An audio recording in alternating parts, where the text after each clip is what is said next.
Good evening. Yes, it's on. And welcome. Thank you for joining us here. Thank you to those online as well. I'm Gloria Palmer, the Executive Director of Green Mountain Academy for Lifelong Learning. I just want to tell you a little bit about what we have coming up on Tuesday, September 3rd. Matthew Dickinson is the Professor of Political Science at Middlebury College, and his talk is forecasting the 2024 presidential election. That will be held at the Southern Vermont Arts Center in the Arkell Pavilion, and it will also be live streamed. That's at 5:30, September 3rd. Then this program, which I think most of you would be interested in, is on Tuesday, September 10th. Christopher Dant is a local writer and photographer who has worked with Ansel Adams, and he is going to do his talk, Ansel Adams, the Man in His Photography.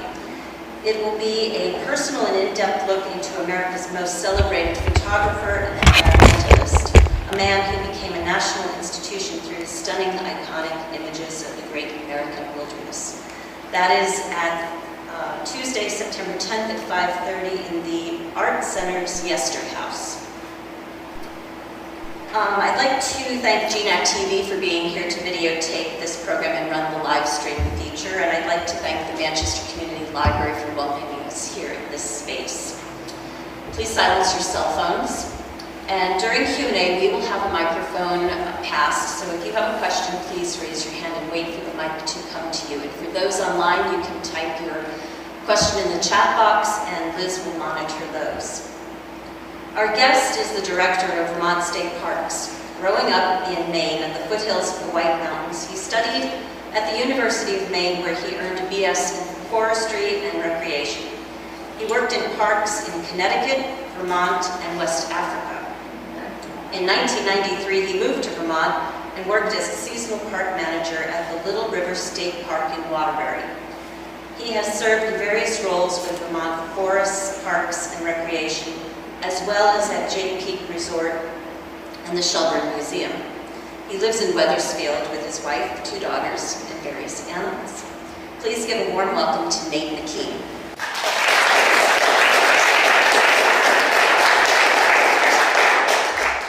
Thank you, Gloria. And silencing your cell phone, that's a great idea.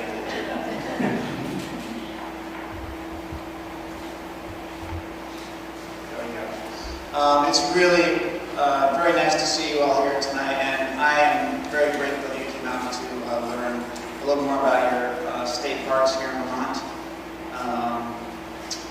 Vermont has an extremely robust state park system, particularly for such a small state like Vermont. And tonight I just want to tell you a little bit about the history of the park system, where we are currently today, and where we need to go as a park system, and how we're going to get there. If you have any burning questions, feel free to ask as we go along, but there'll also be plenty of time for questions at the end.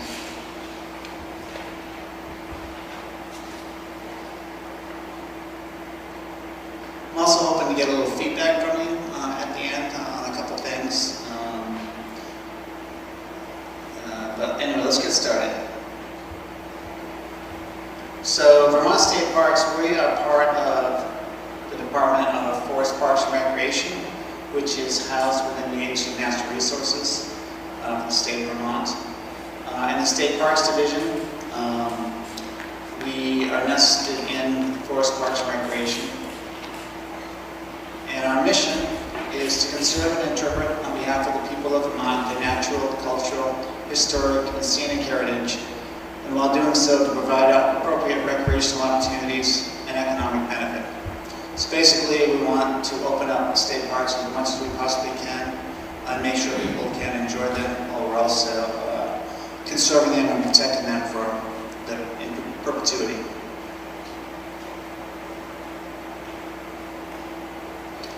We're also 100 years old this year. So, 100 years goes by fast, let me tell you. But we had our first park donated in 1924, Mount Violet State Park, up in Charlotte. It has a very iconic view, as you can see here. It's one of our most popular day-use parks. And it was started by a donation from Francis Humphreys back in 1924.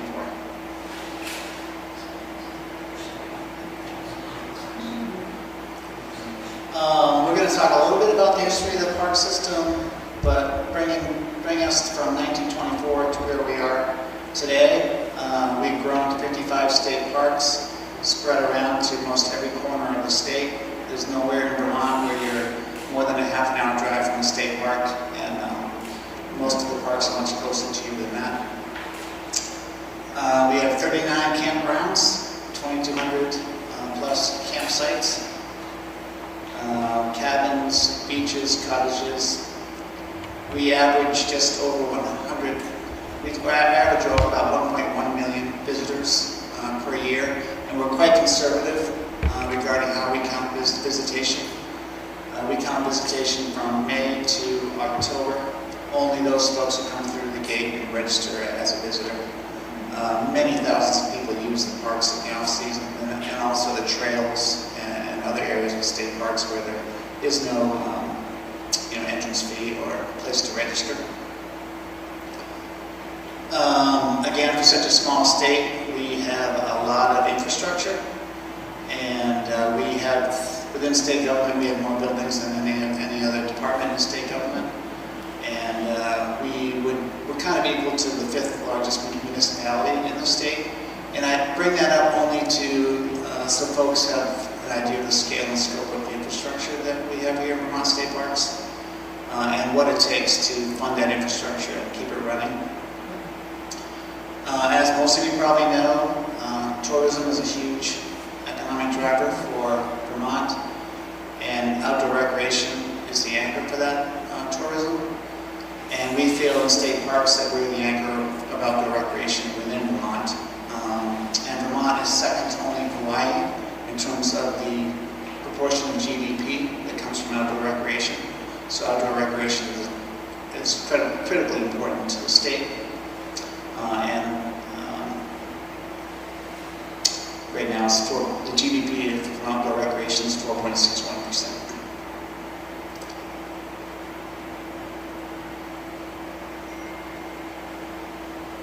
So if you can all take a moment and just close your eyes and think about your earliest memory of camping or visiting a state park.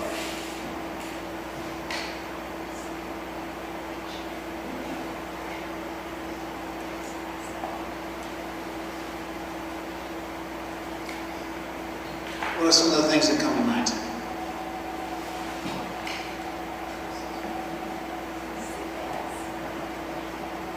I know for me, it's the smell of the canvas tent when you first go camping.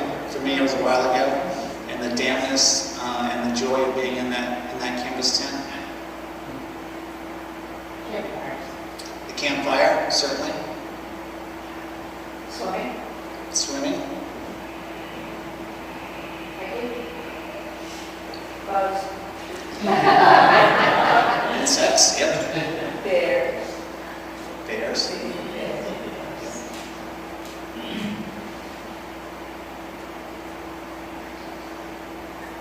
Hold on to those thoughts when we get to the section where I'm hoping to get a little more feedback from you. We've grown to the size of the state park system that we are for many different reasons. One of those reasons is the partners that we have had along the way. Certainly the Vermont Youth Conservation Corps, Vermont Recreation Parks Association, Green Mountain Club, all kinds of conservation and land acquisition organizations, the Department of Historic Preservation, helping us care for our historic structures, and many others within the state government. Our key partner, which I'll be talking about a little more as we go along tonight, is Vermont Parks Forever. They're a not-for-profit foundation that helps support the park system in many different ways, and they're really helping us grow. And we'll talk a little bit more about that partnership in a little bit. So within those 55 state parks, there is definitely a park for everyone. Here, this is Taconic Mountain Rambles, where we have a really nice Zen garden within the park. This is DAR State Park. This is a beautifully restored fitness shelter that was used for the movie What Lies Beneath with Harrison Ford. They had a whole house built there. That's a beautiful picnic shelter right on Lake Champlain.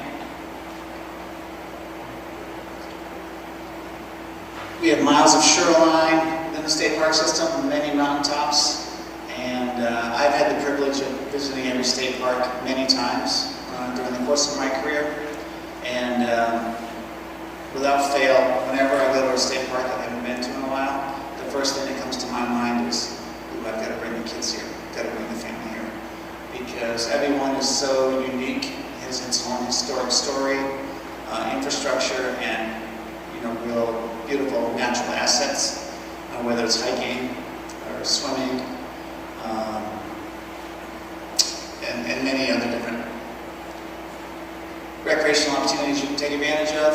I will say that the state park system, we feel is one of the finest in the country. It is not like a New York State Park System or a North Carolina State Park System, where those are a little more developed. They might have golf courses, tennis courts, municipal rec programs. We are modeled more similar to the National Park Service and the Adirondack Parks.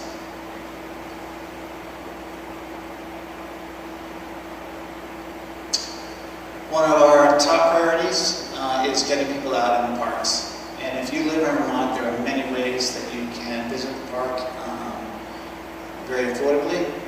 If you're over 62, you just go to your town clerk's office. For $2, you can get your Green Mountain passport. That's good for the rest of your life and gets you in to every state park for day use. We have punch passes, $30, get you 10 punches for 10 visits. Our vehicle pass is very popular. You can bring a carload of folks in every day that are in your car with that vehicle pass sticker. You can go to the local library and get a library pass, sign it out, go to the state park and return it. You can also get an individual pass, just show that at the gate and get you as an individual in.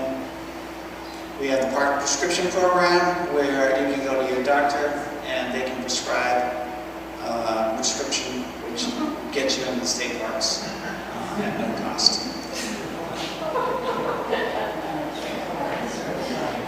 And we're always looking for new ideas for passes and ways to get folks into the park system.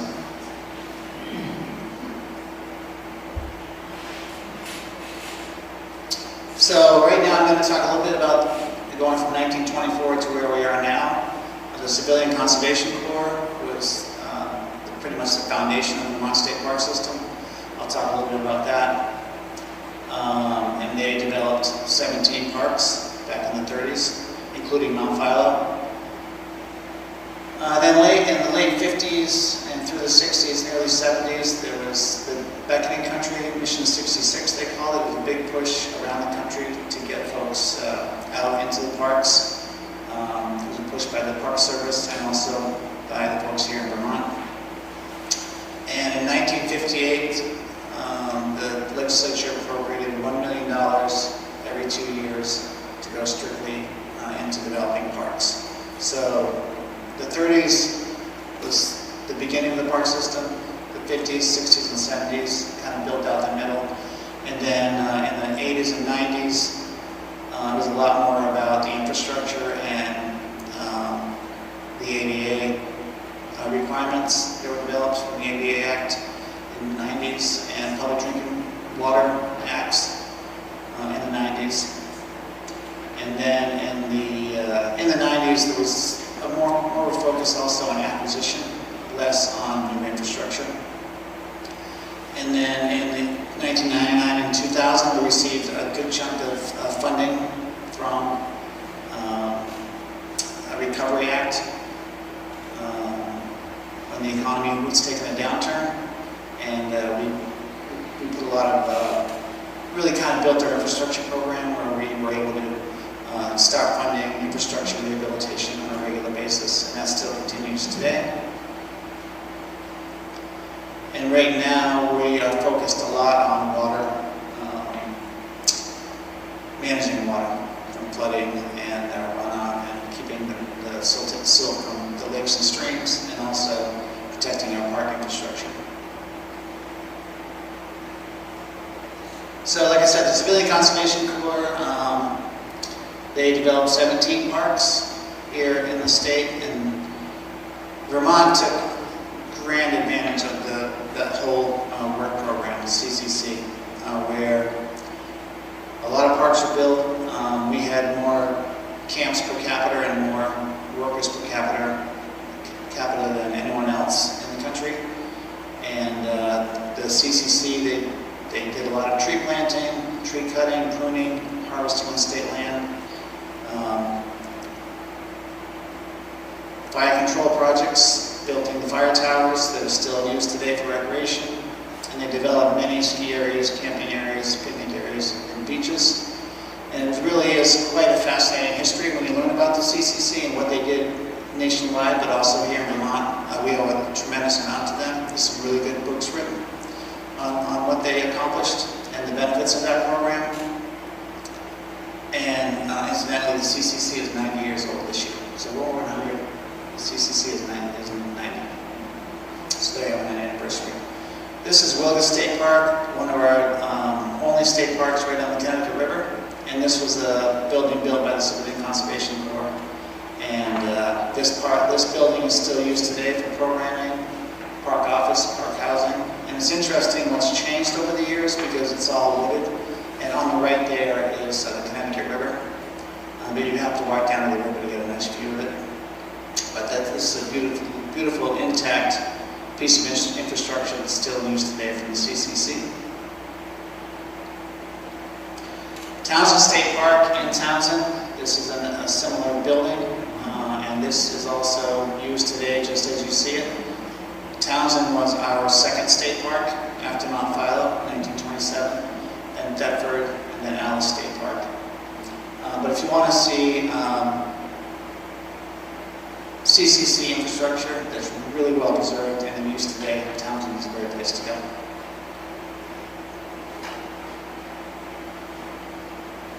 This is Sandbar State Park up in the islands on Route 2. This is another CCC structure that's in use today. This is a shelter, and also it houses some of our waterworks for the parks. It's also very well preserved.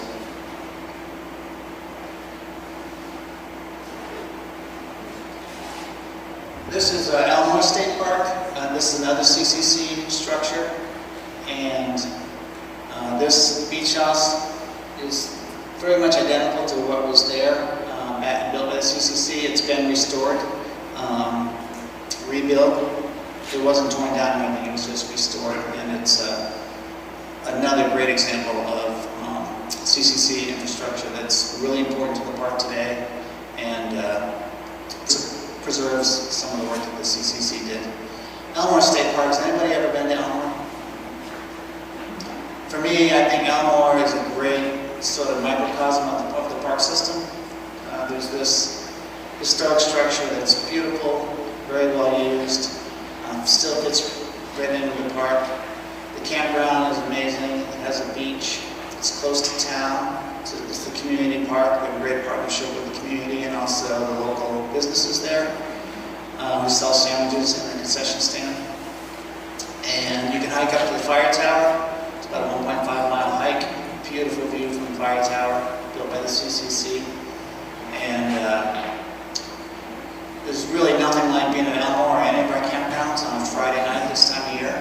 People are trucking in from Boston, all over locally, and you can just feel the energy and excitement when they get to the park, get out of their cars, they start to set up, get the fires going, and kids are running around, want to go to the playground, want to go to the beach, and people just really take a breath and relax.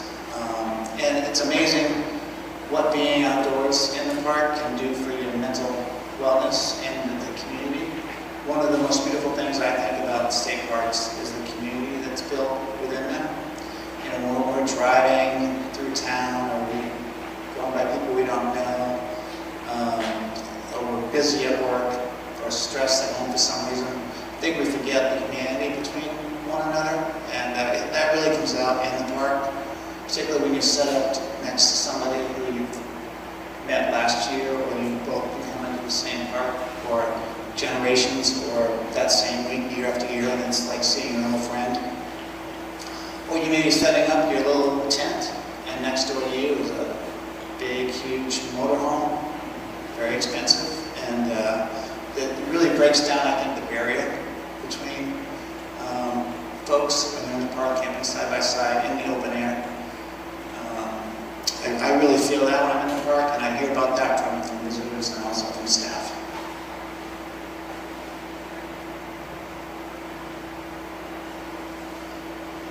So I am pretty sure that everybody in Vermont has either worked in a state park or they know somebody who's worked in a state park. So many folks either from visiting a state park or working in a state park, they have a connection with us and they're fans of state parks. We hire over 470 seasonal employees every year. You can imagine how challenging that can be and how rewarding that can be. We have folks that are still with us and they started in high school working with us here in Vermont. We have folks that come in from all over the country and they come to Vermont for a 6-month seasonal position, and many of them end up staying, or they'll go south in the winter and come back in the summer. And many of them fall in love with Vermont. Some working at a ski area. It's really, I think, a way to bring people in Vermont. We hear often about the challenge of bringing people in Vermont and keeping them here to live and work. And the park system, our employees the park system really is a gateway for that. Folks that work for us they travel all over the world in the off-season. They're semi-retired, so they do other things in the off-season, or they just had a career change. They come here, they stay, and they live here in the winter too. So it's just a robust mix of diversity and different perspectives, and I think it brings a lot to Vermont and our park system. Of course, many of our folks grew up in Vermont and they grew up visiting state parks, and they're really excited to be working in a state park. Question? Sure. After, here, So, two things. First of all, do you use interns Yes, from colleges, universities to come in and work? we do. Yeah. Volunteer, I'm not sure how that works. Yeah.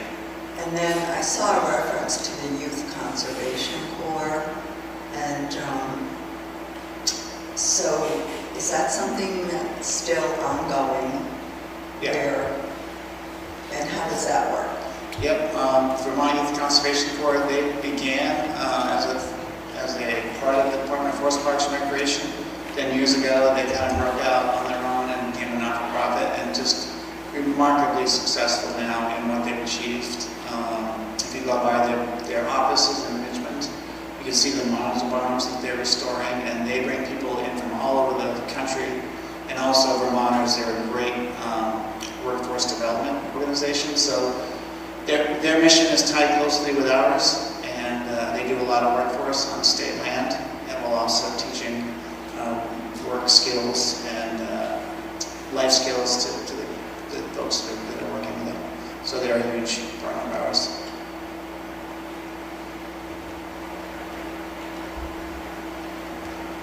I mentioned our infrastructure. If you think of 55 state parks, what it takes to invite over 1 million folks in and make sure they have a good experience. A lot of our infrastructure is not really an amenity type thing, like a nice new bathroom, even though we have some of those. So we kind of have 3 different categories: customer care, contact stations, beaches, paths, roads, bathrooms. And then system care, we have to have safe drinking water, wastewater systems that meet all the top standards in Vermont, electrical service, and then caring for our employees. We have to have a really good maintenance area, really good equipment.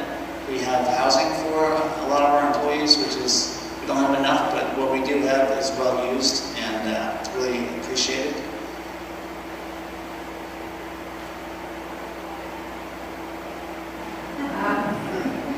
Anybody know what this is? Yeah. What kind? I think one thing that does get lost at times, at least on the surface, is the importance of the state park system, the many thousands of acres that we manage that are beyond just the recreation. It's really conservation-minded, and we provide a lot of habitat. Those lands provide a lot of habitat for really important species. This is the spiny soft-shelled turtle, which is threatened and endangered in Lake Champlain.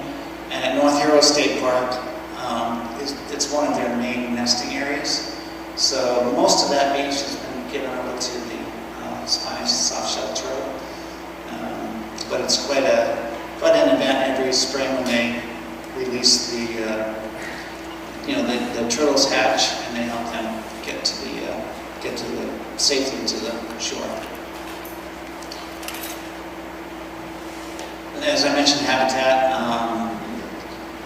Black bear is, over the years, bear habitat was very, very important and much less scarce than it is now in Vermont. Now the black bear population is very robust, and we have to be very careful with black bears in state parks. But we also know they're a special part of the ecosystem in Vermont, and there's nothing cooler than seeing a bear-clawed beach, a scarred beach, in a park or anywhere in the woods. The other part of our mission is education. 17 of our parks have interpreters on staff. Some of those are interns. A lot of them are teachers, science teachers, or in college. And we have a very robust program every year where folks do environmental education, nature programs, and events. And that's one of our most popular programs. Typically, we'll see 50,000 to 60,000 folks register and attend those programs each summer. So it's a big part of who we are and what we do.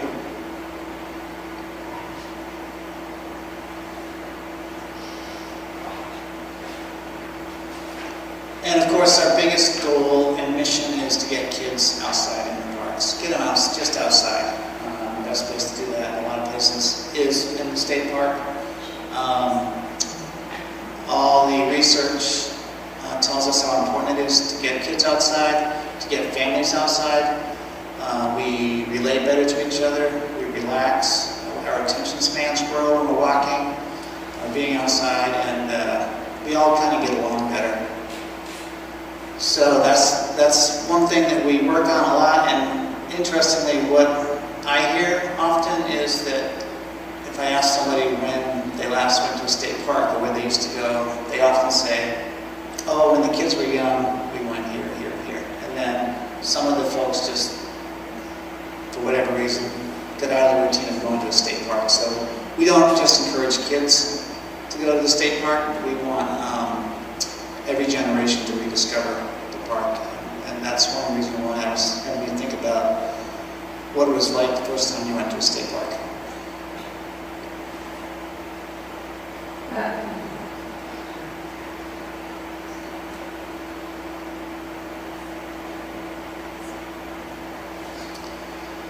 So about a year and a half ago, we decided to fund a deep dive into the park system with work from a consultant. We put the project out to bid, hired Barry Dunn and Associates to come in and do a deep dive into our park system, how we're structured, how we operate, where our strengths are, where our gaps are, where we're going. And that took about a year and a half to complete. It is complete now. We have the report on our website.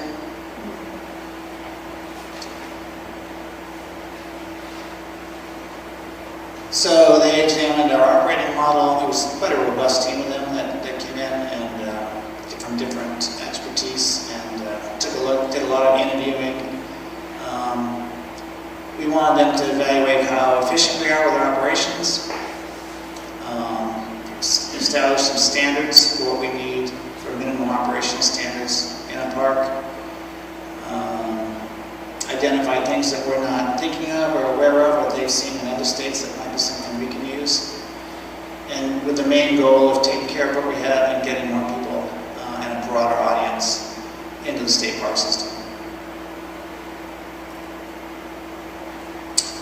So they did a site assessment of 35 of the parks. They did a lot of group events, a lot of one-on-one with staff and visitors and partners like Vermont Parks Forever, Vermont Youth Conservation Corps, and others.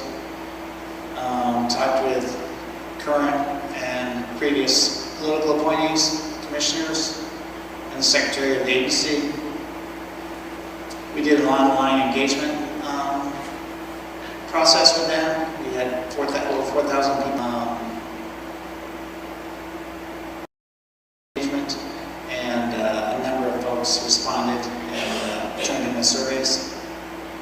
They also looked at the previous studies that have been done over the years. They talked to other state park directors locally. There's the Northeast State Park Directors Association. So our neighboring states, they got to be interviewed. And we wanted them to benchmark where we're at compared to other states and compared to the trends that happen in recreation. And then review our finances, how we're funded.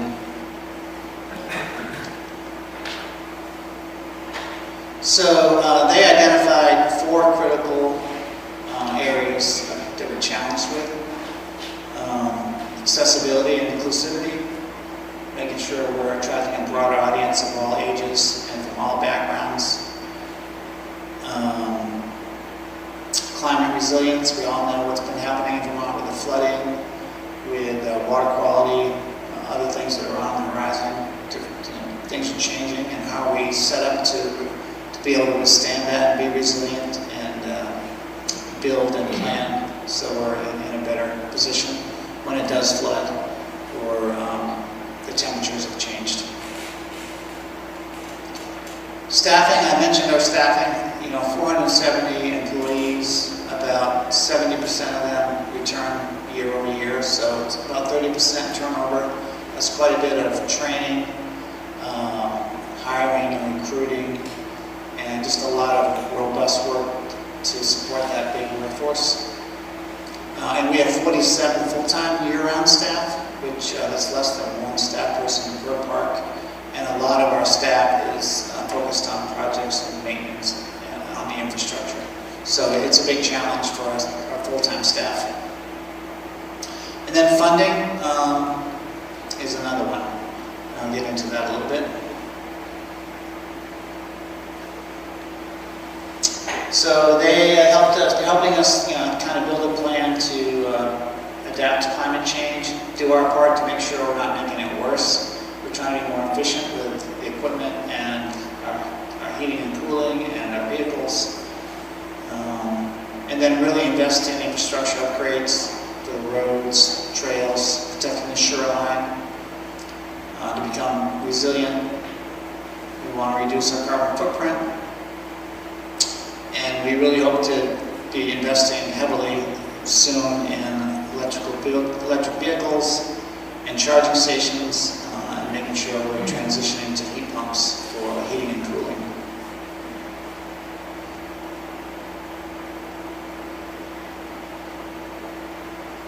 How's everybody doing?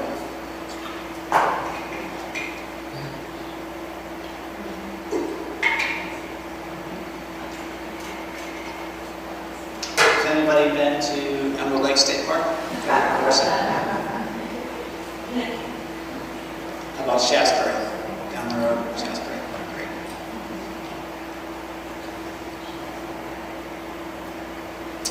And then I mentioned accessibility and inclusivity.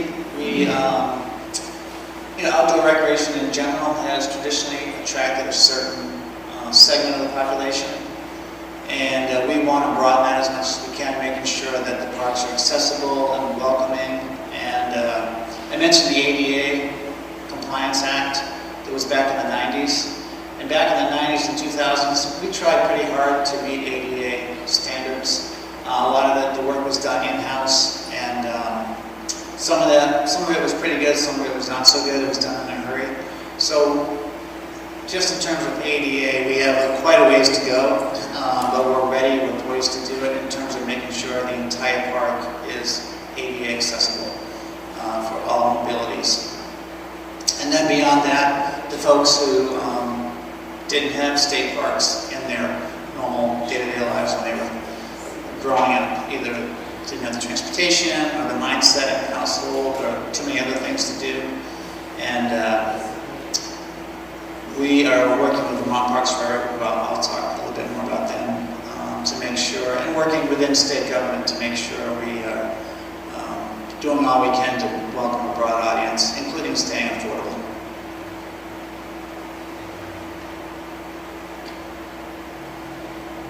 And Abenaki population as well. They've been here since roaming Vermont for 10,000 years. They're still here, very robust here in Vermont, and they're part of our community, and we want to be sure that we are acknowledging the history there and doing what we can to welcome them and honor that population as well. We have an effort now, and it would replace a park sign, entrance sign. That entrance sign will have the name of the traditional, not the current name of the state park, and then underneath the Abenaki name of that parcel. That's a long process, but we're working on it. So I mentioned staffing. We want to be sure we're an employer of choice, particularly for folks who are looking for a seasonal cycle for work, but we also want to be sure that we're treating our seasonal employees as well as we possibly can in terms of pay rate, housing, how they're treated, and what they're doing when they're working with us.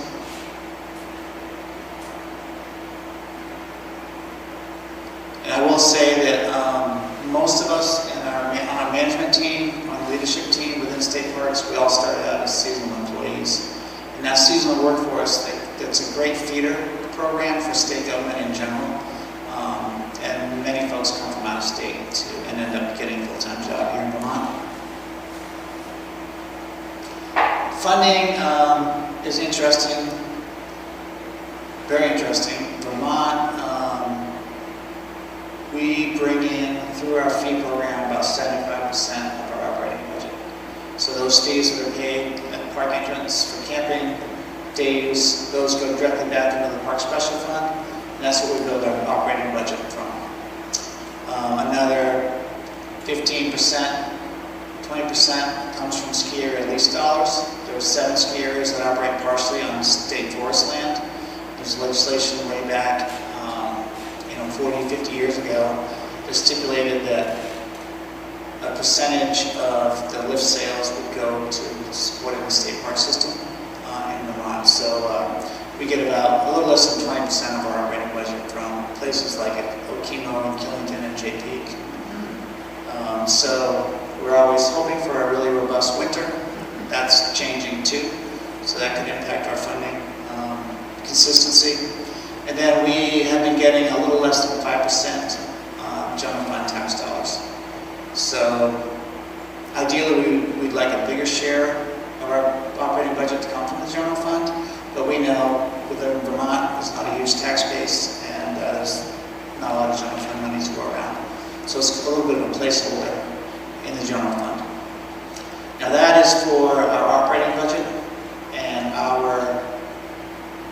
a lot of our capital programs comes from the capital appropriation in the legislature. So every year there's a capital bill passed, and we usually get about $2.5 to $3 million per year to invest back into our park system. Right now, a lot of that is going into water and wastewater and water management. But we're very pleased with that. It's been quite consistent. And the infrastructure burden for the entire park system is about $280 million of infrastructure value. So if you recapitalize that year over year, we want to be spending about $7 million to support that and keep reinvesting into that infrastructure.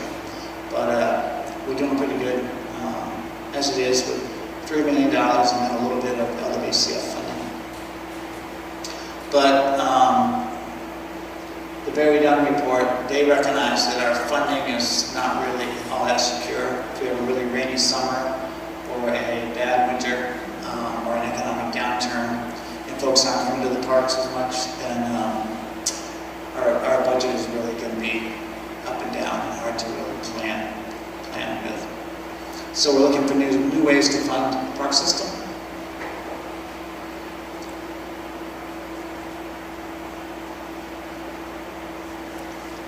So we'll be presenting the report to the legislature and kind of building a strategic plan from that and really prioritizing what we do and how we operate based on that work that was done over the last year and a half.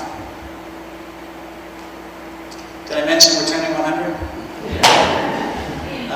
We have had quite a robust season to celebrate our 100th anniversary. We have had more events planned in the parks than we've ever had. We have a new park passport you can buy at our website, and then every park that you go to, there's an individually designed park stamp for you to get a stamp at the park entrance. And that's a real incentive to visit some of those parks that you wouldn't normally go visit. We have other merchandise, of course, but our biggest effort, and this gets to one of the things I'm hoping you'll help us with, is we want folks to go to our 100th anniversary website, which is hosted on the Vermont Parks Forever website, and tell us what Vermont State Parks mean to you, and tell us a story about your experience in Vermont State Parks. That'll really help us reflect back and celebrate and share those stories, but also help us looking ahead to what's important to you and what's important about the park system to Vermont. And if you grab a card when you go out, there's a QR code. Just click this with your phone and it'll take you right to the website where you can submit your story and also your videos or photos if you're willing to.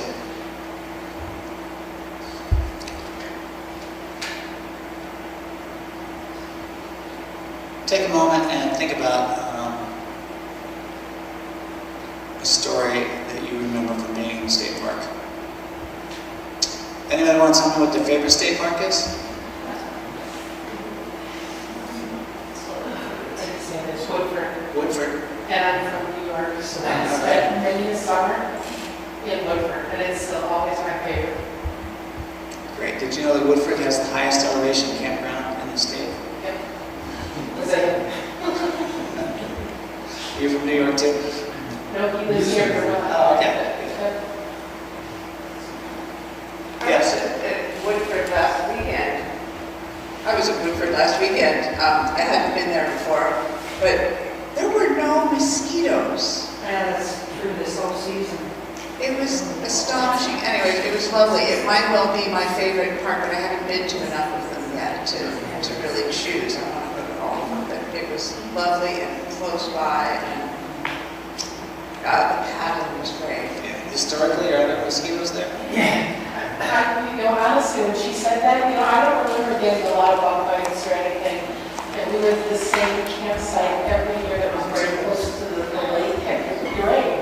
I don't remember them, it was ridiculous, having a lot of bugs or anything. Like I said, we went for years, and I absolutely loved it, look forward to it every year. I'm on the mosquito thing too. I actually just got done commenting to a friend just like the last week and a half. I hike almost every day. I live in Peru. And this is the first year that I've noticed that there's no mosquitoes. And so because I experienced it at the very beginning, like around April and May, along with just a little bit of black fly, but since then, no mosquitoes. They're really, mosquitoes are really happy at my house. Like, it's almost dark, but it's interesting. Actually, Go to Groton if you want mosquitoes. I just like to hear that. Isn't Hatfield Pond a state? Hatfield is It's national. not in your map. It's a National Forest Service. Oh, okay, it's not stated. Okay. That is Good question. So do you get any money from the federal government for state parks, or it's solely state funded? We get LWCF funding, which has been very sporadic, and that comes to the state, and then that can go to municipalities. Some can be spent on state lands, and that's from gas and oil lease money. The It's paid to the federal government, and that goes around to states. The program's kind of been in flux, and it's not something we've been able to rely on, but we have benefited from that program quite a bit over the years, particularly when it comes to land acquisition and some big projects.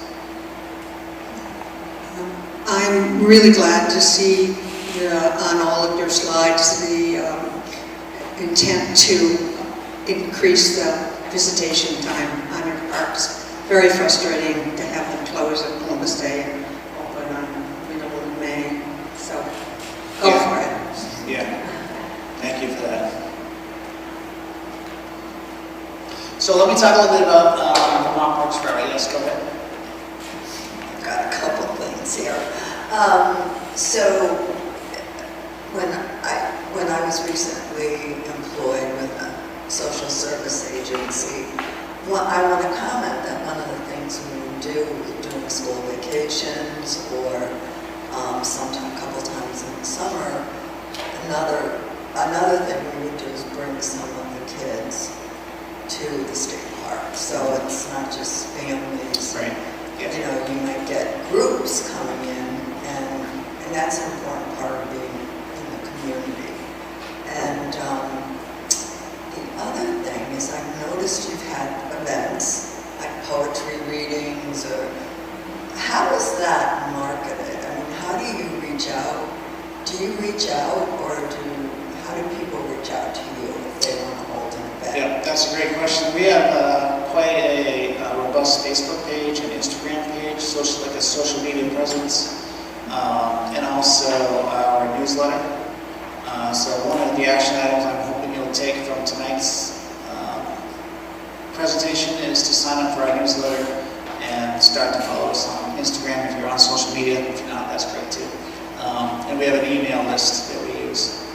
And then the parks themselves, sometimes they'll advertise locally by putting out posters or little ads in the newspaper and things like that. But the best place to find what we're doing is on our website. We have an events calendar, and you can go right to that and find out what's happening in your area.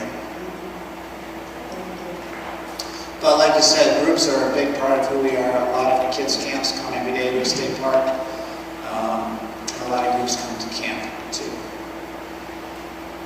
Yes? Where do you buy hats? On our website.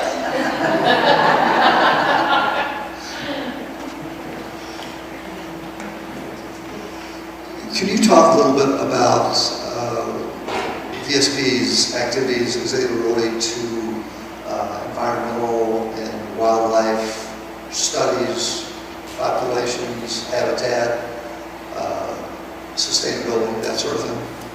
Yep, I can talk a little bit about that. We are within the Agency of Natural Resources, and we work very closely with the Department of Fish and Wildlife, Department of Environment and Conservation, and our forestry sisters in the department, the Forestry Division.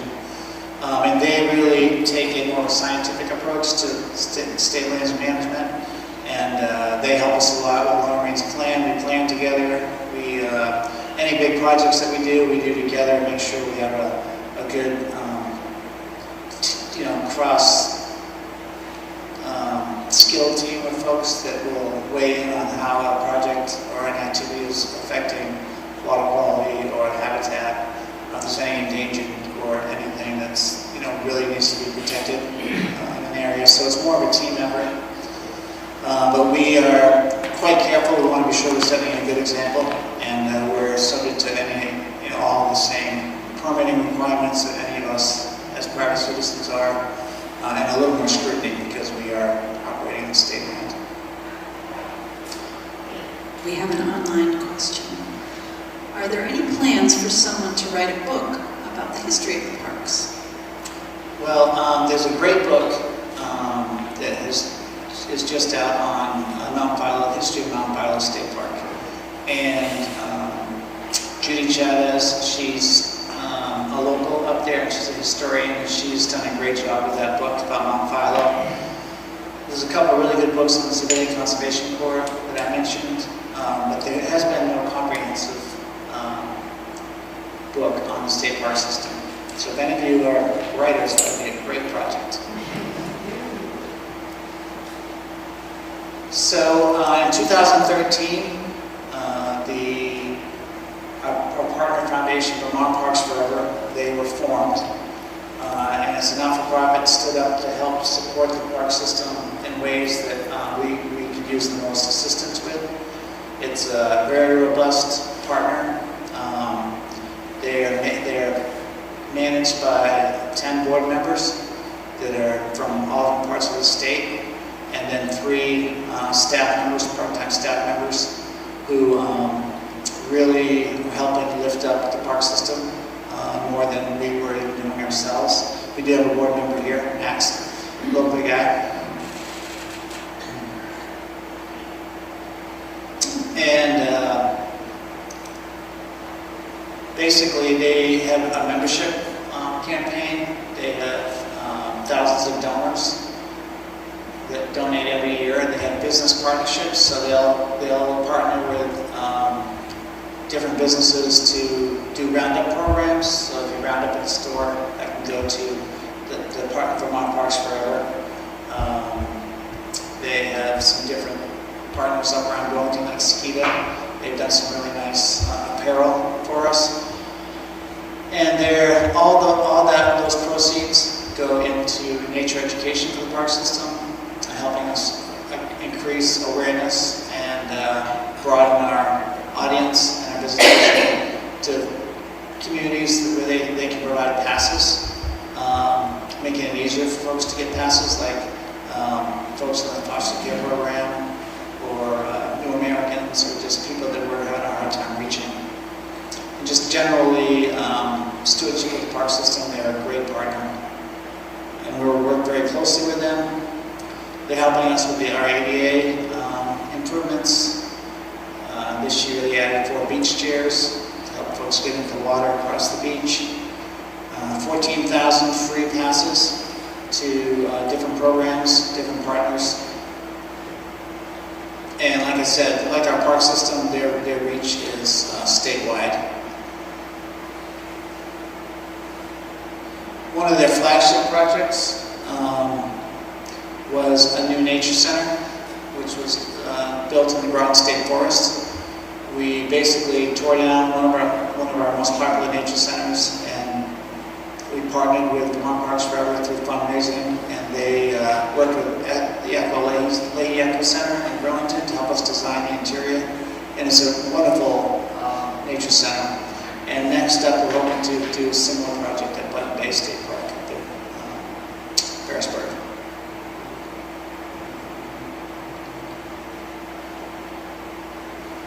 You mentioned interns. The Vermont Parks Forever, they fund an intern every year at Mount Philo State Park. Many of these interns come back and continue to work for us as a regular employee. So that's been great. And they're really helping us celebrate the 100th anniversary in a lot of ways. So these are 3 of our full-time park staff folks who started out as seasonal park staff, and we are a very small full-time team of people, but extremely dedicated, and the caliber of employees that we have is really unparalleled, particularly in state government, in terms of dedication and just they're all in on the mission. It's also Smokey Bear's anniversary. He is 80 years old this year. And we had an event where he joined us at Burton Island State Park, and we got a good picture of him on our Island Runner ferry that ferries folks to Burton Island.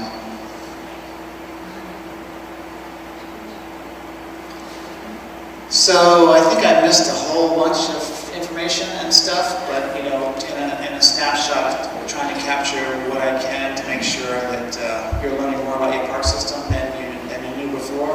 And I definitely want to save time to talk more about Vermont Parks Forever or the park system in general, or your local park if there are any particular questions about parks that are important to you.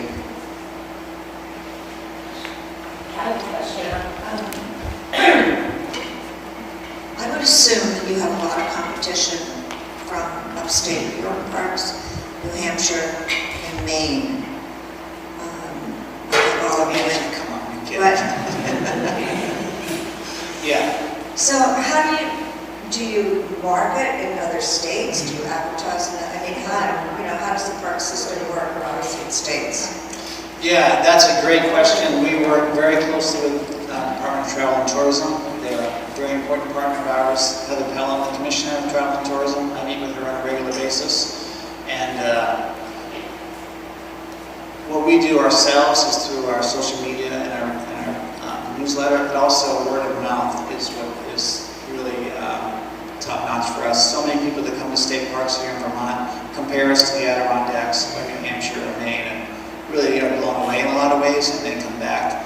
But we're kind of along with the rest of Vermont. We have to work together to attract people to Vermont, so we know once they get here, typically they love it.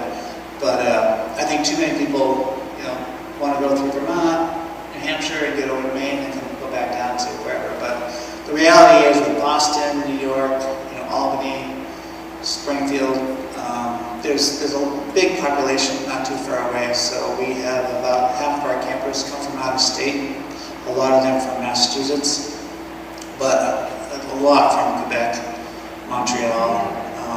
And then in the fall, I think like the rest of the state, we see a lot of campers and visitors from other countries. And word of mouth is really, and that's what we always say, the best thing we can do is just keep doing a good job, and partnering with the rest of the state. Places like Manchester, very helpful. Yes?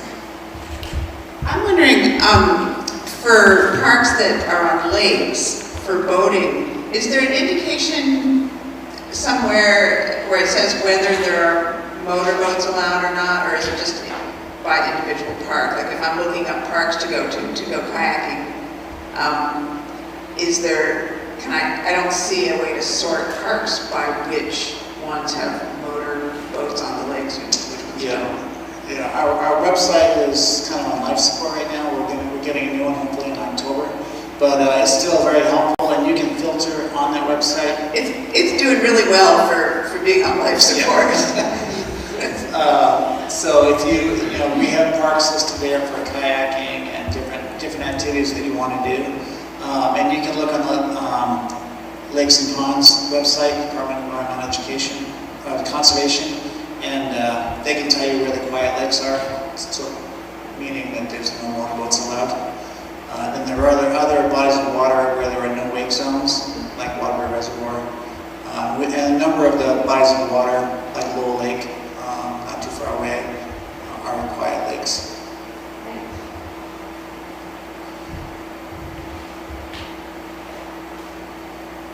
I'd be really pleased to hear some feedback. You can send us a message, write it down. Just want to hear what's important to you looking ahead. You mentioned broadening the season, getting more people into the park.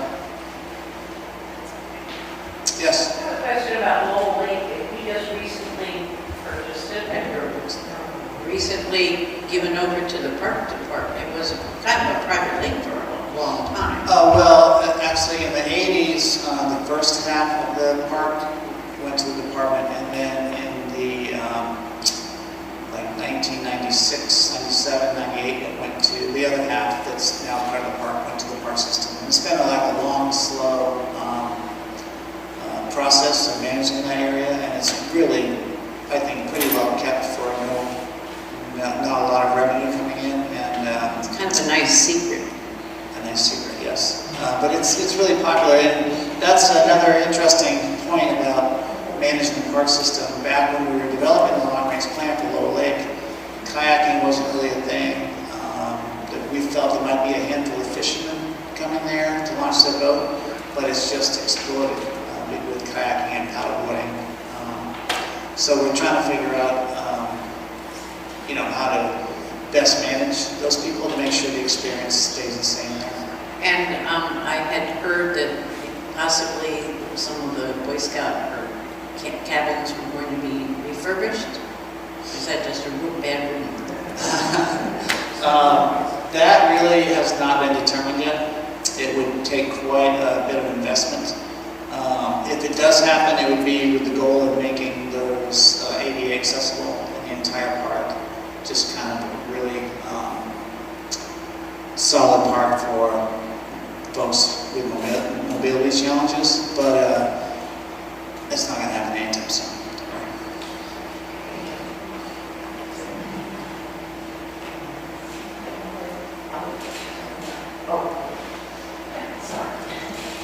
I just have one final question, and I was thinking about what you talked about, the season.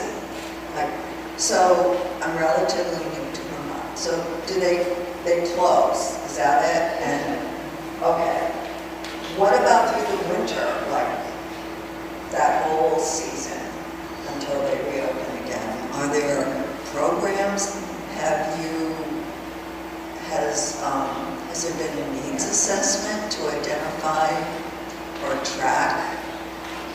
I mean, these are great resources in communities, and I would think that there's an opportunity to use the parks in the winter to hold activities, and I don't know what that would cost to do that. No, we think about that a lot and talk a lot about it. The parks get more and more use in the off-season. Folks are welcome to use them. The facilities in most of our parks were not designed for winter use, so everything is drained down. A lot of the buildings are not insulated. So to turn a park into sort of a year-round park with similar activities, that is a big challenge. But there are a lot of parks where we plow the parking lot. We have ice fishing programs, a lot of cross-country skiing, snowmobiling, just enjoying the peace and quiet of the park in the off-season. But we do think that's an opportunity right now, and we're hindered with very few year-round staff to go there and do maintenance and programs. But I think that's an important part of our future.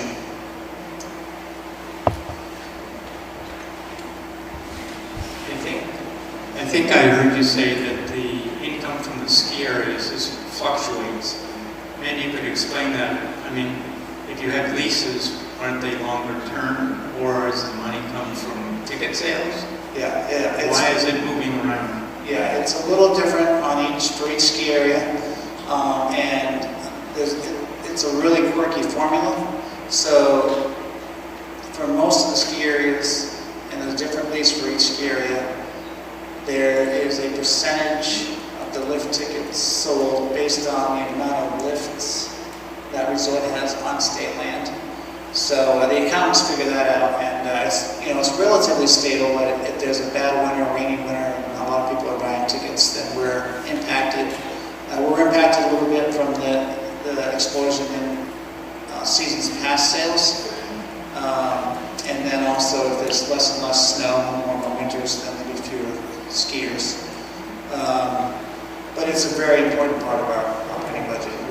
We're good partners with the ski areas. We have quite a bit of oversight on the work that's done on the state lands piece in the ski areas, and they're important partners. But it's, I guess the reason it's unreliable is mainly because of the weather.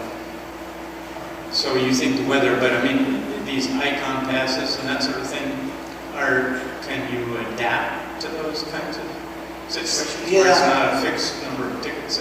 Yeah, I mean, is that not something they'll be looking at harder? No, we're still. That's why the industry's going. So. Yeah, we're still trying to come to terms with that and figure that out. And everybody's bound by these lease agreements. Some of them written 40 years ago. They're quite vague and not a lot of in-depth language. So it's something we're continuing to think about and work on.